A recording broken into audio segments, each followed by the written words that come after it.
Yeah, if there's any candidate who would like to rebut, you have 3 minutes.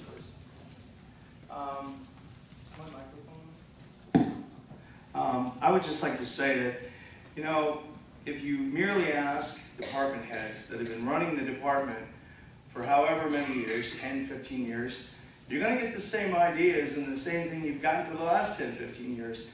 The only way in life to cut things and to make things more efficient is to look and audit. Get in there. You've got to see what's going on. And I'm sorry, we can't combine all our mechanics because some of them are specialized. They work on buses, they work on police cars, they work on heavy equipment, they work on dump trucks, they work on garbage trucks. We have to have specialty people to do these jobs. We can't just have Joe Soap working on anything. Now, so it's really easy to say we're going to ask all these people to give us their advice and they're going to cut back 5%, but unless you're willing to go in there and you don't have the experience with, and I have the experience with maintenance on vehicles, on heavy equipment. I know how to run heavy equipment. I know how to drive anything that will move, including flat plane. And as far as experience in government, well, you know what? I'm going to have to admit, I don't have a lot of experience spending other people's money. I have only experience spending my money. And I know how to hold on to my money and squeeze a dime into a dollar. So no, I don't have a lot of experience wasting other people's money as if it was mine. I don't ever want to have that kind of experience. Any other rebuttal comments? Yeah, I've got one. Joe, when you bring up your budgeting experience, if I'm not mistaken, you're also on the aviation board. If I'm not mistaken, also in the last 3 years, the aviation department has lost about $200,000 a year.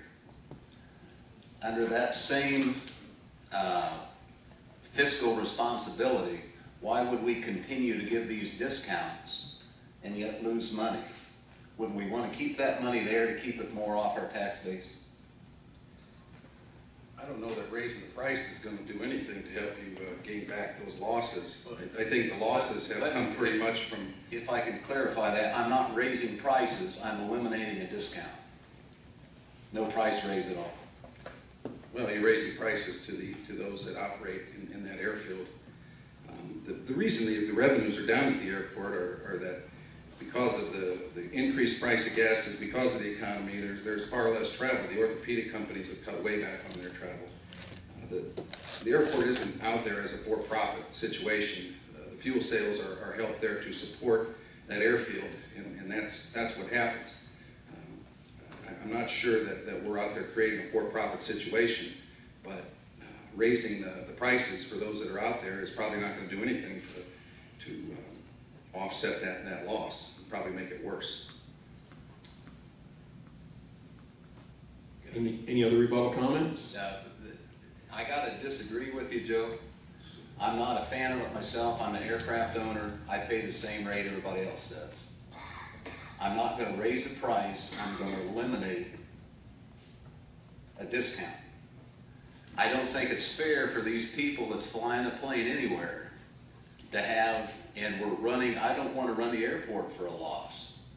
I want to run the airport for break even as a service. And I don't think it's fair for people paying taxes to continually see the airport run at a loss when it could be on a break-even standpoint.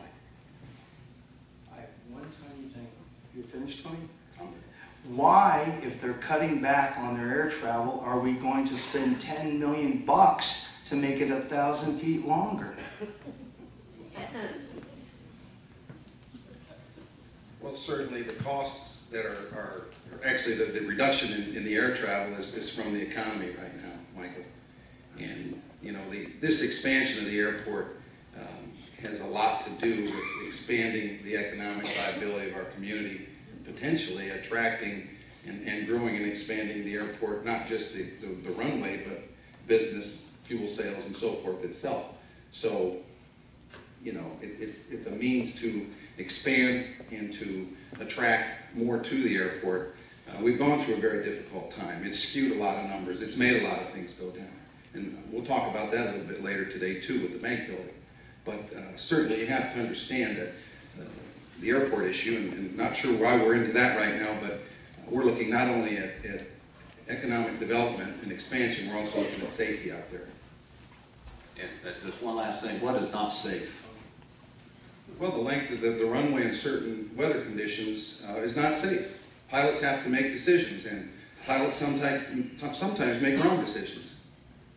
I call that a safety issue. What are you going to do if you have northwest winds? You won't be able to land it. It'll only be 4,200 feet.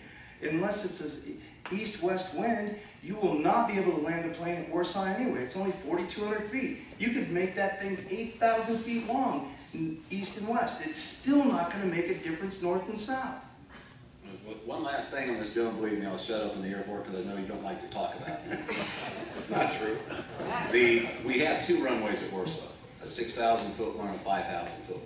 Okay? If your theory is true, runway length is not safe on our longest runway, why would the same companies choose a shorter runway to take off or land on?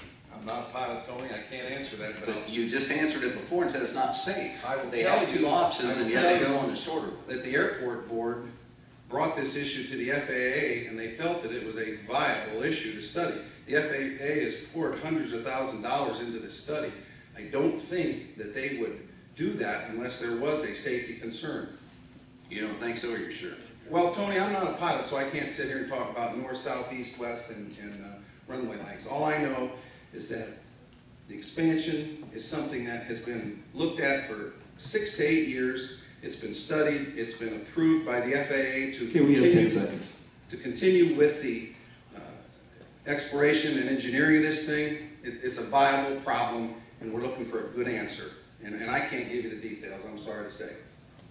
Thank you. Hey, Gary. Yes, Kyle, do you have a rebuttal on, you as mayor have just informed your revenue for the upcoming fiscal year is going to cut $2 million. Do you have a rebuttal on that? I think I'm probably the only one that hasn't used my 3 minutes, and I won't do the tit for tat, but I'll stand with what I said earlier. Thank you. Okay, our second question, this goes first to Mr. Babcock. Is a candidate's political philosophy, conservative, liberal, independent, libertarian, important in local level elections? Why or why not? That's a really good question, Gary. First of all, I'm three things. First of all, I'm a Christian. Second, I'm a conservative. Then I'm a Republican. I have a lot of Democrat friends. My sister's a liberal Democrat. I don't believe there's a Republican or Democrat way to plow the snow, fix the streets, do other things in our city. Sure, I'm proud to be a Republican. I'm involved in a lot of Republican politics around the state. There's a lot of good Democrats, too. There's a lot of good independents. There's a lot of good libertarians. Let's reach out to all of them. Aren't we tired of politics as usual? Haven't we watched this going on in Washington, D.C., fighting back and forth?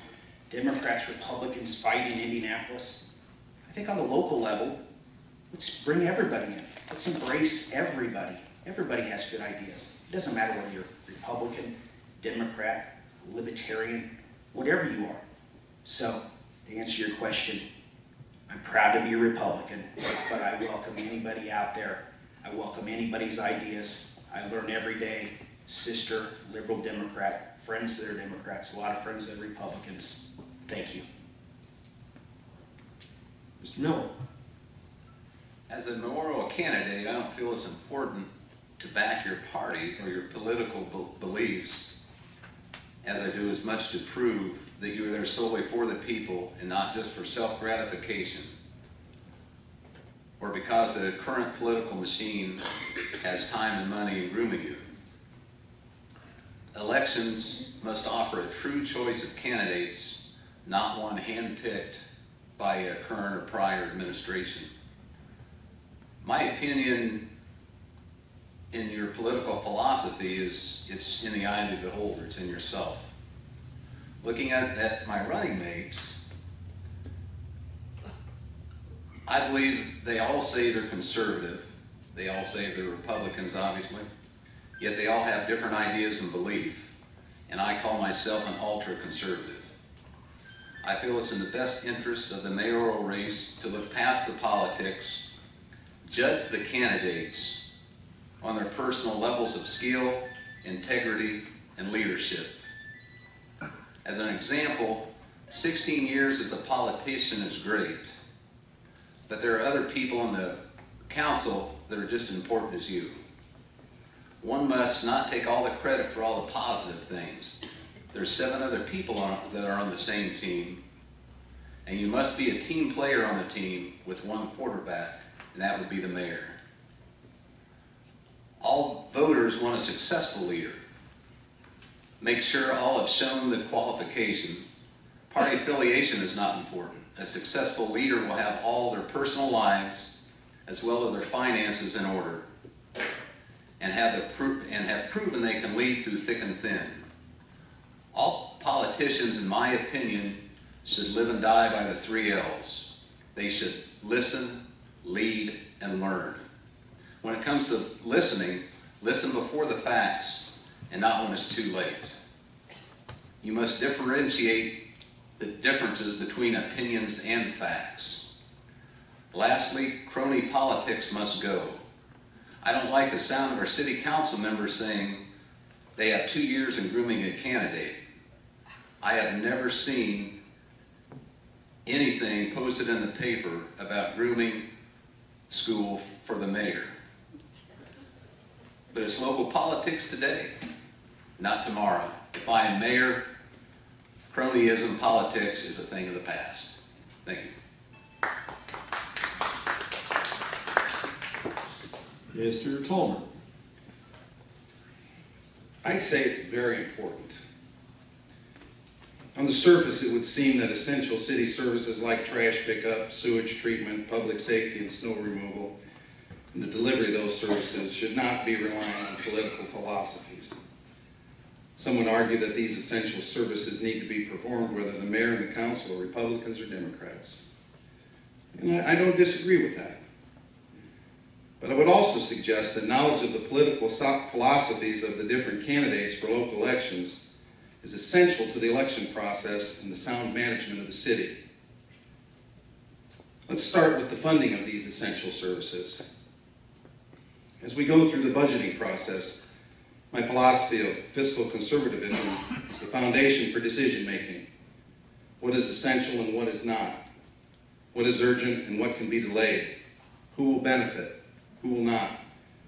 Voters need to know how they will be represented when tough decisions are necessary. While political affiliation should have little to do with these important services, the big budget picture that appropriates funding for these services is a function of the administration's political philosophy. Our voters must also know how their mayor is representing them when they work with other county and state officials, and to a much lesser extent at the federal level. Those political philosophies and party affiliations become very important as we go beyond our city and county borders. As we have seen over the past few years in Indianapolis, party philosophies, whether in the majority or not, unify and take sides when adversity looms on important issues. As a representative of this city, when I am the mayor, I will take that conservative fiscal message to the county seat and to the State House and work with like minds for the better of our community. I've been very fortunate to serve with the council for the past 12 years that shares a similar conservative philosophy. Along with that has been a collective philosophy of problem solving with the community's best interest in mind. The results have spoken for themselves. In this primary election, without question, the voters must know what each and every candidate represents when the ballot is presented. Thank you.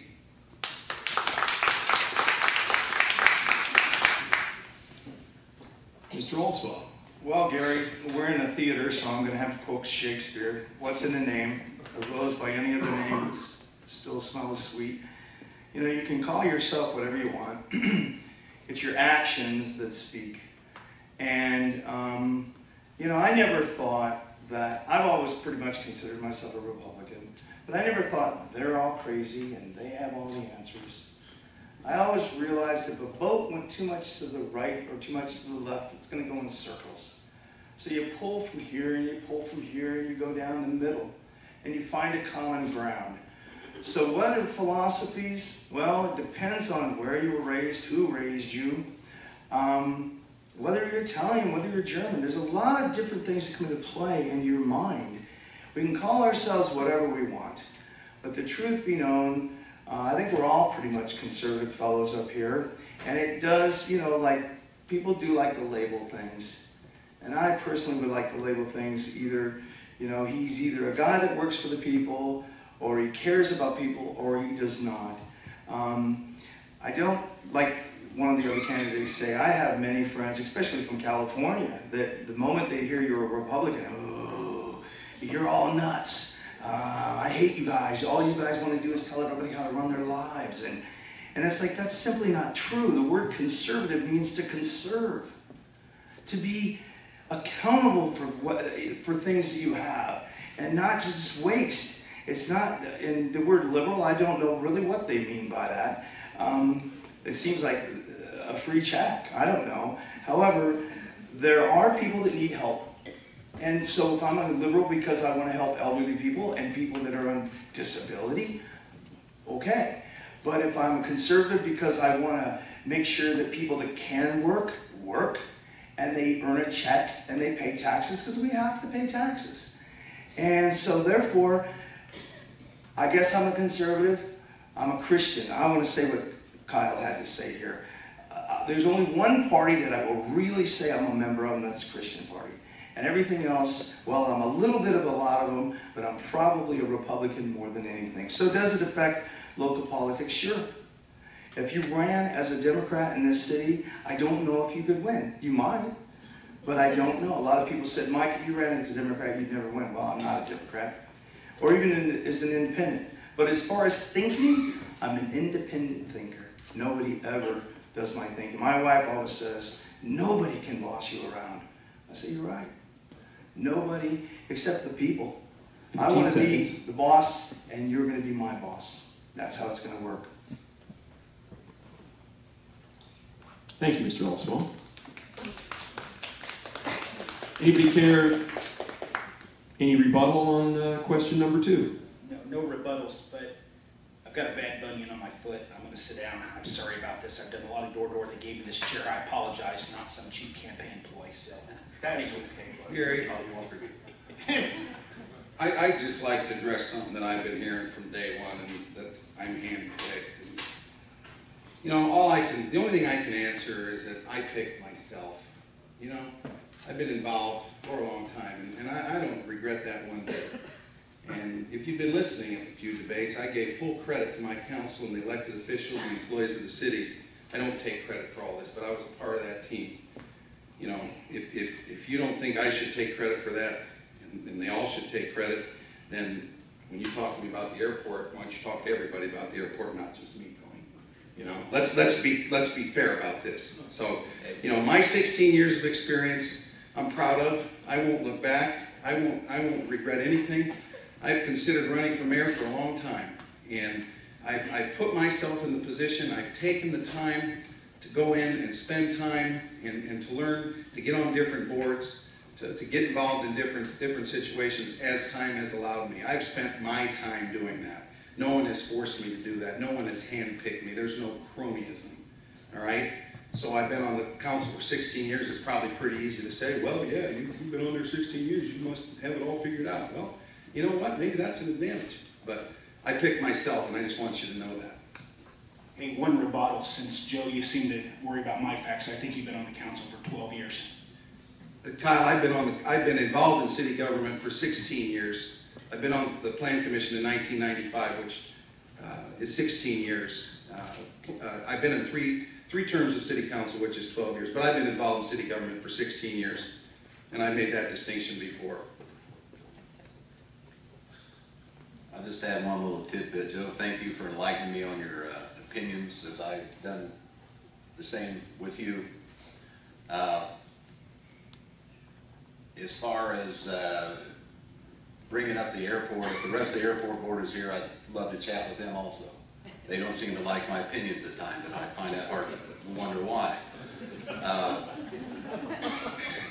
I did hear from a city council person, this didn't come from me, it came verbatim, that you were handpicked. So that's why I brought that up. Well, why don't you ask me about it? I've tried a couple times, you never return my phone call. Tony, I was trying to call you to correct you and tell you that I did vote for Martin's, and you keep saying that in your ad, so I did try and call you back. Sorry I didn't get it. All right. Hey, Tony, about Me the, too. about the airport board. I was on the airport board the first year. I asked a lot of questions. I got replaced. So I was on 1 year, but the first year. So I wish I had some answers for you, but I got, somehow somebody got picked to replace me. That happens. Okay, can we move on to question 3? Sorry. I wonder who picked me. Now, This is fun. isn't it? One of the things that was pointed out to I'm me. watching TV. Yeah, you could be at home. Right? One of the things that was pointed out to me from earlier debates was that there was not perhaps enough give and take and chance to rebut the comments of others. So that's why we changed the format for this one a little bit. So hopefully this is instructional for you.